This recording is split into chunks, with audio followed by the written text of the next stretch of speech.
Welcome to One on One. I'm Greg Bass, your host from the Salisbury Independent newspaper. And wherever I go, people have one question. I hear it all the time. Who is Susan Canfora? Well, here she is. Susan Canfora, welcome. Thank you. It's a pleasure to be here. You've been trying to get me here for some time, I know. It's nice to finally be here. Well, you're a word person, and you like to be behind the scenes. I do. Which is sort of endemic in journalism. Reporters don't want to be out there, or else they'd be on TV. That's right. And you are a wordsmith and a reporter from way back. I've known you since 1987, and Right. we're still together, Susan. That's right. What does that say? What went wrong for us?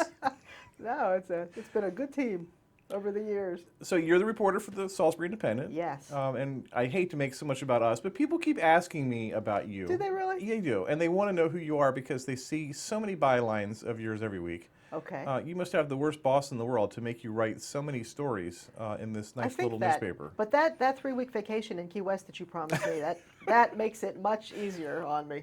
Yeah, we'll have to work on that one. We sure will, Daryl. We'll have to work on that one. So this is new for you. We've been doing this for 2 years. How are you having fun? Is this fun? Yes, I love it. Everybody asks me, isn't it a lot of work for 2 people to put out a paper every week? And it is, as you know, but I love every minute of it. I really do. So why has this thing been kind of popular like it has? The newspaper? Yeah. Well, I think because we're a true community newspaper and because we care about what's happening. And like our publisher says, we are the newspaper that allows people to cut articles out, pin them on their refrigerator, and have their children's pictures where everybody can see them in the kitchen. And people really seem to like. I hear a lot that the paper's refreshing. Right. It's a refreshing look at the community and a different way of writing, more detail. I think our articles are longer and have much more detail. We go into the history of the articles and really care. They really care about the people. And we've been doing this, but combined we have about 80 years experience. It's ridiculous, yeah. Something like that. And we know how to write a news story and how to keep the public interested. And we really enjoy doing it. Yeah. So what's your favorite story that you've done so far for the paper? For the paper Yeah. or in my career? Oh, we'll talk about that one too, but Okay. for the paper. For the paper so far, my gosh, I really enjoy Jake Day. I really enjoy talking to Jake. He's fun to interview, isn't he? He's fun to interview, and he has a light, happy side, a charming side, but he also is very intelligent and a deep thinker, and he has a way with words, and I always like that. So I enjoy talking to him. I don't know if I have a favorite one. I mean, I enjoy writing pretty much everything I write. I really do enjoy. Right. I really enjoyed researching that Triton. The Triton. Right. We have a story in this week's drone. paper about the drone program that might be coming to Wallops Island. Wallops, yes, and I spent that rainy 4th of July evening researching what the Triton is and what exactly Wallops does, and really enjoyed it. Yeah. Yeah, so I think I like pretty much every week. I think readers can tell when a reporter enjoys the story. I think so too. Or they have it like they're being made to write the story. I think so too. You probably can tell too. Yeah. Sometimes, but I really like writing about people and human interest stories, and you can usually tell. Right. Because it's more interesting to read. And that's one of the things with your reputation, in that when you interview people, they don't feel intimidated by you in that classic newspaper way. I hear that, and some people have said I was up all night, so worried, so scared because a news reporter, was coming to my house. And once I get there, we have a cup of coffee and a cookie, and their dog's on my lap, and their kids are, playing with my notebooks, and I try to make it as comfortable for them as I can. Right. Because we're just ordinary people, just like they are, and that's what they don't understand, I think, until we actually get there and meet them. They think that we're way up here. I've always thought it'd be good for reporters to have to be interviewed so that they would know what it feels like to be that person who's been interviewed. Because I know when I've been interviewed by some reporters, I feel like I've been to the police station and been beaten around by cops. Like where were you and what'd you do? Like at this hostile thing. But there's certainly a way to build rapport with people and to get information from them. Oh yes, and I think trust. Right. I think once they trust you, and once they know that you'll double check name spellings, you'll double check. What they said. If there's a quote that might be one word might be different, I always call back and say, just let me double check. And Right. they always appreciate that. It just takes a few extra minutes. I had a professor in my undergraduate years that always used to say, it only costs a few cents more to go first class. And that's what I try to remember that, Right. you know, when I interview people. Because my name is on that, and your name is on that, and I want it to be perfect. Right. You mentioned names, and we do get names wrong from time to time. Yes. It's horrible when that happens. Yes, But I have done that. I've done it. years ago, I got someone's name wrong, and the old editor guy said, because we really don't owe much to people out there, but we do owe it to everyone to get their names spelled correctly. And I never forgot that. And I'm sure I've messed up names since, but Me too. at least I've tried not to. Poor Don Fitzgerald, I've called him Don Ferguson so many times on the Our Wycombe school Cook board County School president, Board, and yeah. I've called and said, Mr. Ferguson, and I think, oh man, what did I just say? He's never corrected me. He's always been very gentlemanly. But it's just some names just don't register. The one on my keyboard still is Martin Hutchison. You spell it with an N. I always put an N in, and there's no N in there. And he sent you a very nice message on Facebook. We've done it like 10 times. We've gotten it wrong, you know. And after a while, I know. think he's just given up. But Well, he's a pastor, so he has to forgive us. And he will. so you mentioned Jake Day.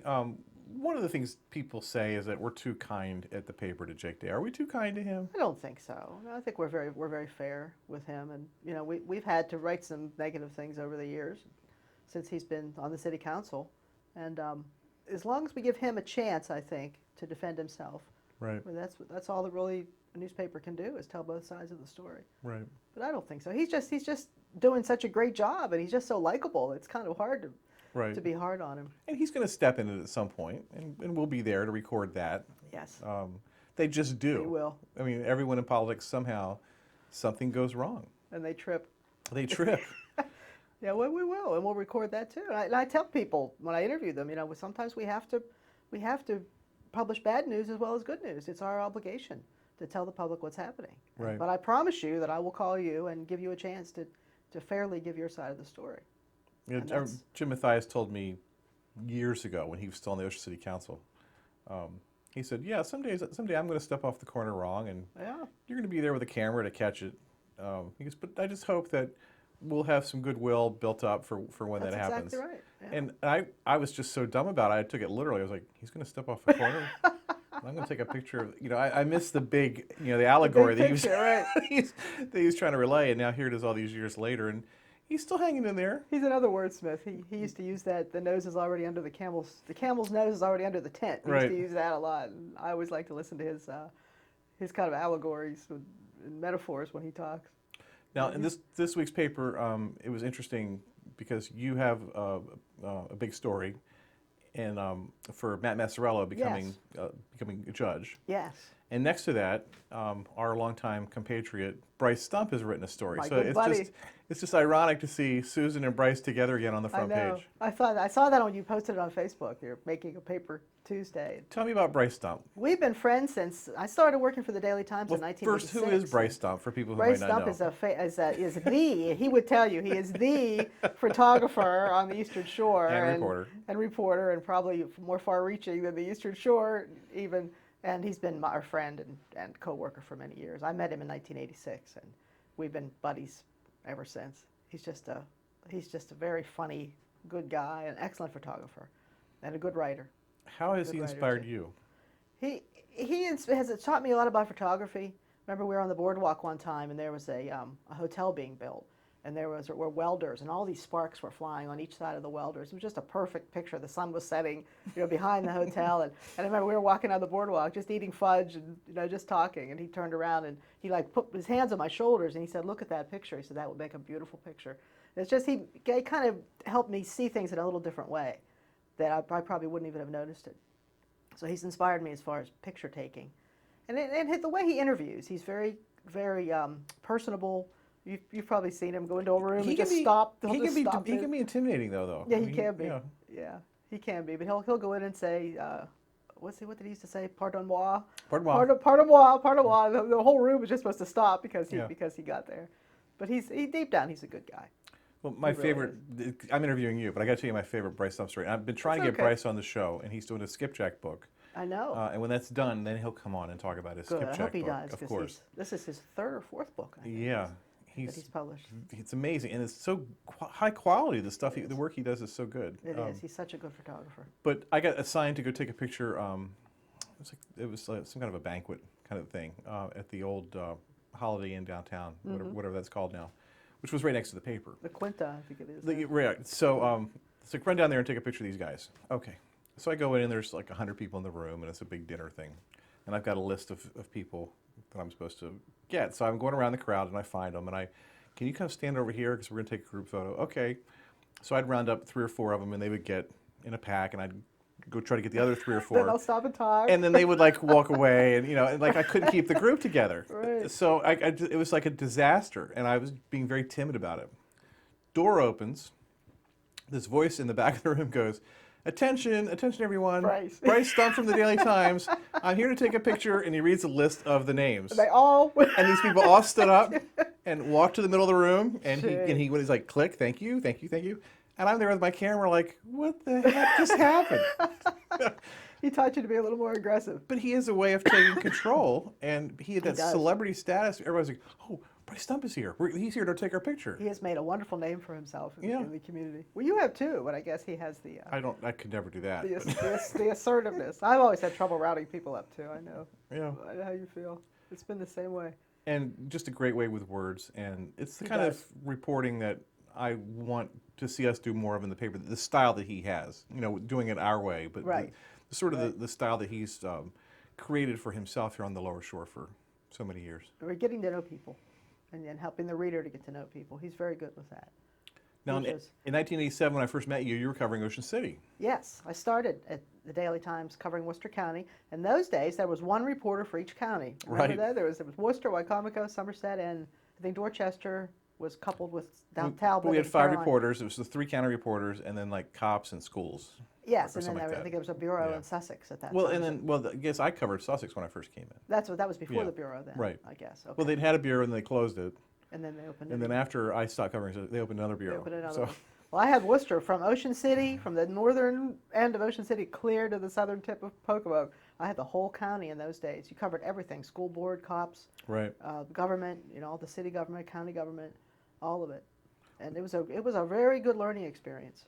It really was. Is that still your favorite beat from all time, or? Yeah, I still like Ocean City.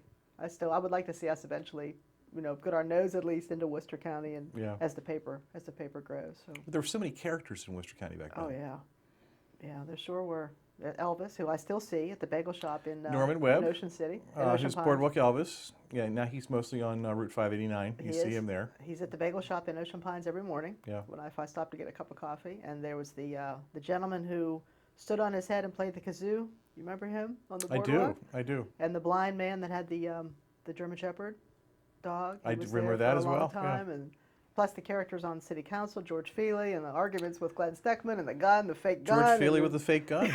Yeah. And I covered all that, and I covered the boardwalk, and the rebuilding of the boardwalk, the reef, the sinking of a couple ships to build Right. reefs, and some pretty big stories. A lot of hurricanes. I've been right there in the middle of all that. And then it's Fish always a Pal lot of was fun to cover. He was. You didn't Yeah. even have to call him. You knew what he was going to say, so you could just make up the Exactly. quotes if you wanted. But Yeah.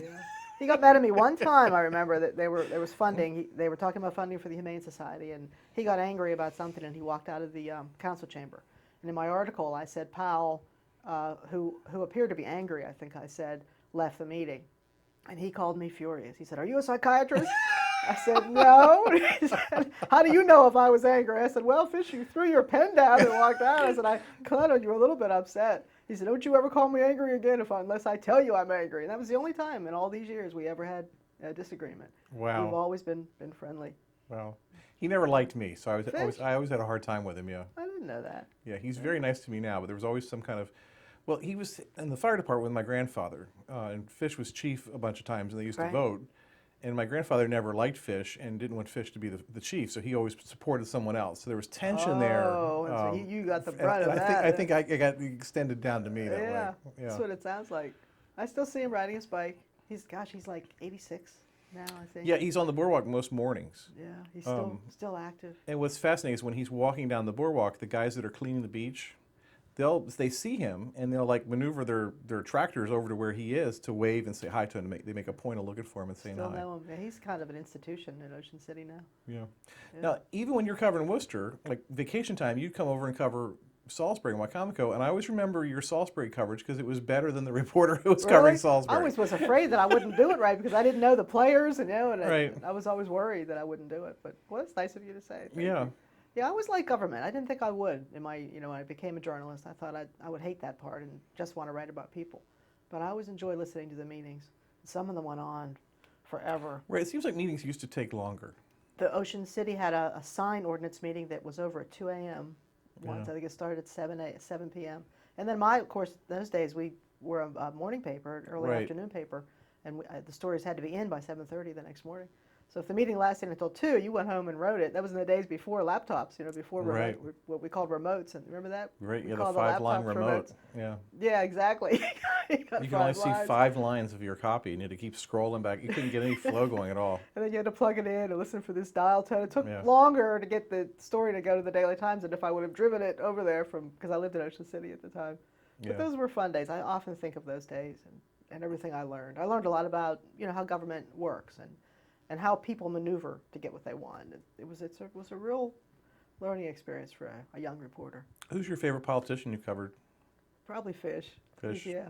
I know. And I love Jim. I love Jim Mathias. And I always liked Paul Sarbanes. He was such a gentleman, and I always got along so well with him. But probably Fish is at the top of that Right.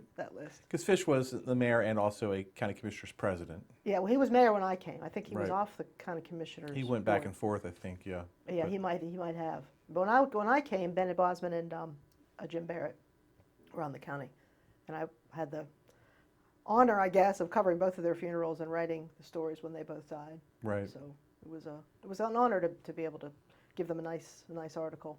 Well, when it's they interesting to died. me. I asked about people that you remember, and you mentioned real people. And if someone asks me the same question, I'm always going to mention the politicians. Really, it's funny Yeah. that we would. More So you than- have you're more directed toward real people, which Yeah. I think adds to the strength of what we do. Yeah, I do. I like to write stories about real people and their struggles and their successes. One of my favorite stories ever that I wrote for the Daily Times was about a mother and daughter who lived in Salisbury in pretty severe poverty conditions, alone, just the two of them. The father was in jail, and the little girl had lung cancer, and they had just found out about it. And I remember the mother was very stoic when I was talking to to her and her daughter, and then the little girl walked out of the room, and the mother she just crumbled. She said, "If she dies, I don't know what I'll do. She's my whole world."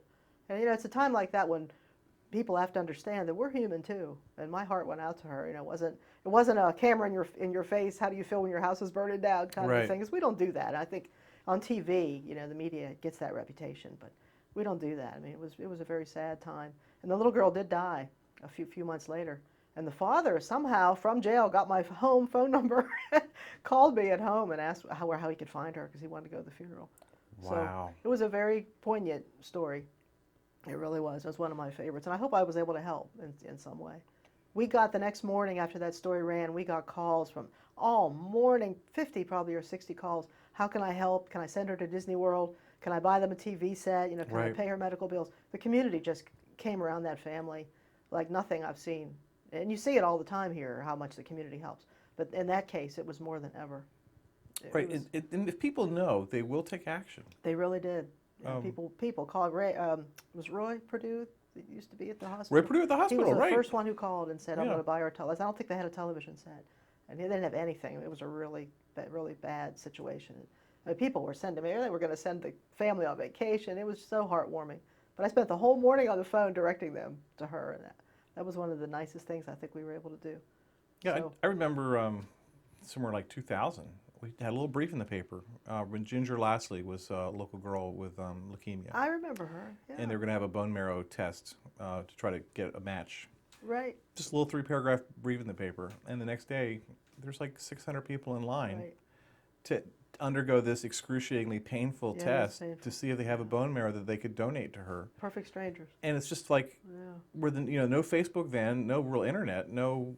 Right. So, it Right, was no social people media. read it in the paper and went and Right. took action. And I kind of miss not the power of that, but the ability to sort of rally people and to bring out the best in the community. I think it says so much about our community It that people does. responded to something Yeah, like you that. see it all the time, and people don't even know who somebody is, but they'll see a sign in a restaurant, this person needs a kidney.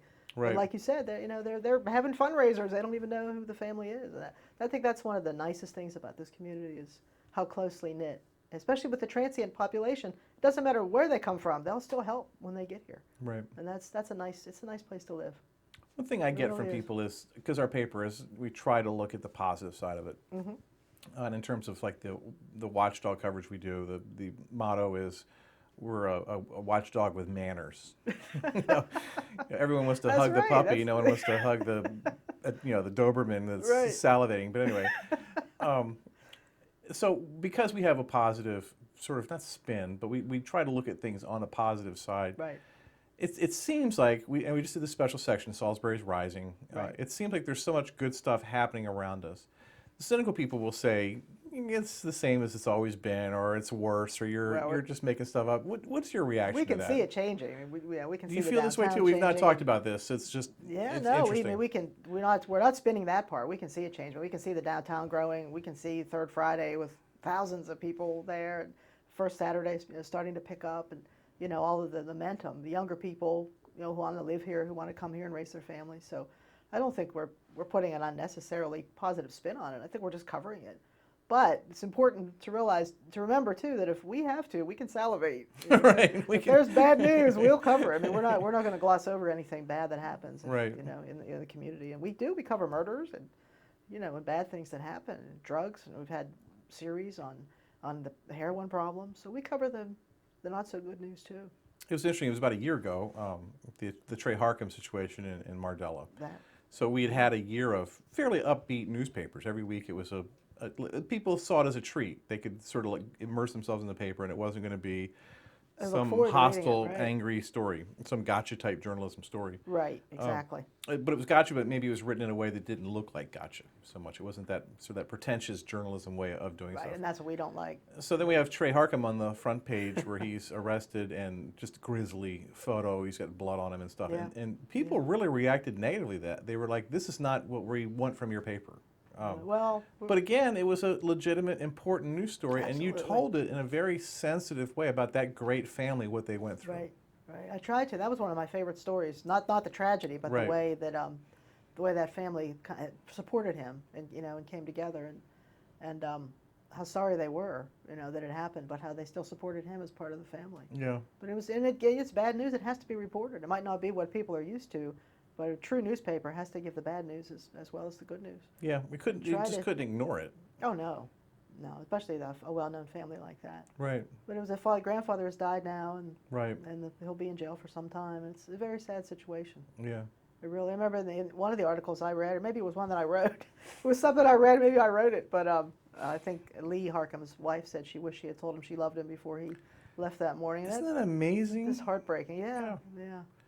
There's a lot of sensitivity in journalism, and I think people think we're just rough, tough, cutthroat. We just don't care. We just write the stories and step over dead bodies and keep drinking our coffee.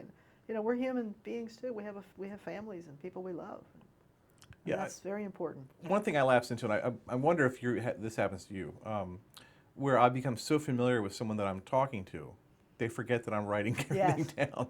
Yes, and then And I you'll have to worry go about back. that sometimes because they think it's a conversation, and it is a Right. conversation, but it's still the editor guy calling on the phone asking questions. And you're on the record. And and you Technically, are. unless somebody says I'm off the record, you have a right to print Well, there's that. anything they say, but they forget that. So every now and then I'll have to go back and interject, like, just remember now. Yeah. Or even if I've already do written too. down what they've said accurately, I'll just say, now tell me again what you said, or I'll read back what they just Yeah. said, and they're like, wait a minute, okay, we're being interviewed. Um, That's one of the bad things about being So so that ingrained in the happens to community. you as Yes, well. yeah. It happened a few days ago. Somebody used some kind of salty language while I was being interviewed. I said, you don't want that 4-letter word in the paper, Right. dude. Or, they'll take a shot at their wives, or it's somebody else on the council. And then they'll stop and think, don't put that in the paper. And we don't, because we Right. know it's just something they said off the cuff.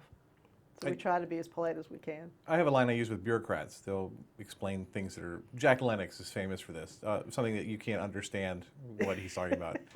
It is all accurate. He's not snowing. It's just serious his stuff. His language, right. So I'll say, All right, can you say that again to me in the way that you would want to read it in a newspaper so that people understand? Yeah. And public officials and bureaucrats seem to understand that. They're like "Oh, okay, Yeah, I got yeah. you, and then they'll say it in a way. Jack's pretty good about it. Once you settle him down, he's pretty good about Yeah. explaining things. Yeah, he's a good guy. He's one of the ones who always calls me back and always helps me as much as he can. They're very helpful in that He is. office. Yeah. Yeah, they all have been. I mean, all of them. Once they knew they could trust us and we were a legitimate paper, we were staying. That's the key. Then even Bob Culver eventually. First he wouldn't talk to me, and now he calls me. He's not even his secretary. Right. He called me the other day and said, "Hey Susan, this is Bob." And I thought, Bob, oh Bob, it's Bob Culver. And to me, it's exciting that I'm right in the middle of that of all that. That the county executive actually called me at home. So that part I like that we are that respected that they take us that seriously. What I've always called They'll it call us. is biting the dentist. I mean, because the dentist will hurt you and you want to bite them, but it's better just to relax. That's right. And ask for more Novocaine. Yeah, and let the dentist do his thing. And that's how it is Right. with the reporters. You can bite the reporter, but just let the reporter, Right. just let them do their thing. Right. And that's But what- the trust is so important because if you mess a source up, Right. they never forget. They don't. If you spell the name wrong, they never Yeah. forget. And readers never forget a mistake. I know. It's funny when we do the groups and ask about the papers historically, like what's good and bad. People remember like they got their grandmother's name wrong in an obituary in 1945, and they've hated the paper ever since. And, Wow, that's one thing you never want to get wrong is an oh obituary. yeah, there's that. Never. I remember this is the first thing I think Mel Toadvine, who's the managing editor at the Daily Times, the first thing he made all new reporters do was learn obituaries. Right. And I asked him why once, and he said because of names. I want you to learn how to get names right. And they're news stories. They tell a story. If they're They done do. correctly, they tell a story. They do. The Washington Post has some beautifully written. Yeah. Uh, And that's something we've done, the local passings, where we have, featureize yeah, we do a lot. these passings, and they're great. We do. People love them. Yeah. Yeah, we got. I felt like I was the death of the week reporter for a while there. We had one a week, but it is it's an important thing to write about. Yeah. And the families keep them, forever and ever. Put them in their Bibles. It justifies what the people did. It just gives attention to it. It shows that we does. still matter, I guess, somehow. It does. Well, we do. I think we do Yeah. matter. So, dangerous question, but where do you want to take this newspaper? What do we need to do next? Well, I'd like to see it continue to grow, and maybe if we get bigger, maybe get a bigger staff to help us. To help So you us don't have to write do a little- everything? No, well, I mean, I like what I'm doing, and I still have a lot of energy and a lot of passion for it. So I like that. But I would like to see us grow and become the paper of record in this community and in this county, and eventually spread to a larger area into maybe Worcester, Somerset. I'd like to see us, if we had more time, do more court reporting, because I always Right. enjoyed court reporting, and I spent a lot of time in the courthouses for the Daily Times, and I would like to see us do that. So there's so much potential. There's so much growth. And as Yeah. long as we have the backing of the community, and we really seem like we do, we can do that. I mean, we can continue to grow. Who would have thought 2.5 years ago that we'd It's still be here? so amazing. I had no idea I that this know. would happen. Yeah, we had some scary times there. We didn't think we'd make it. Yeah.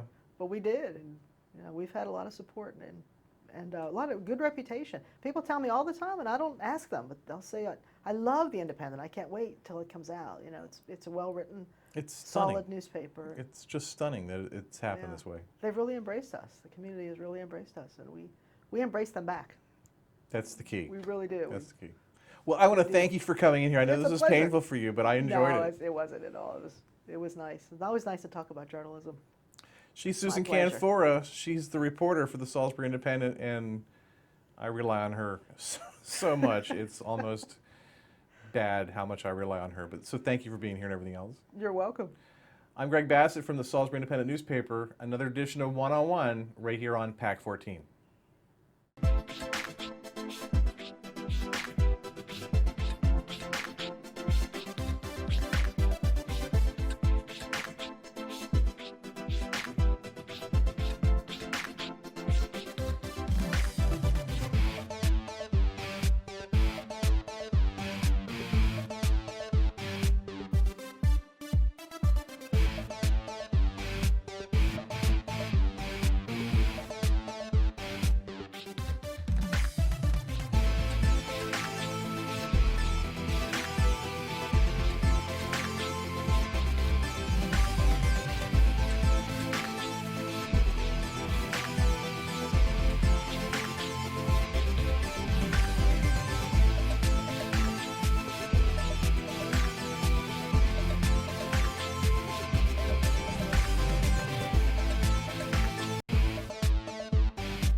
First Shore Federal is proud to support PAC 14 and one-on-one. We'd encourage every business to support PAC 14 and pick a program and support it, and let's make a difference.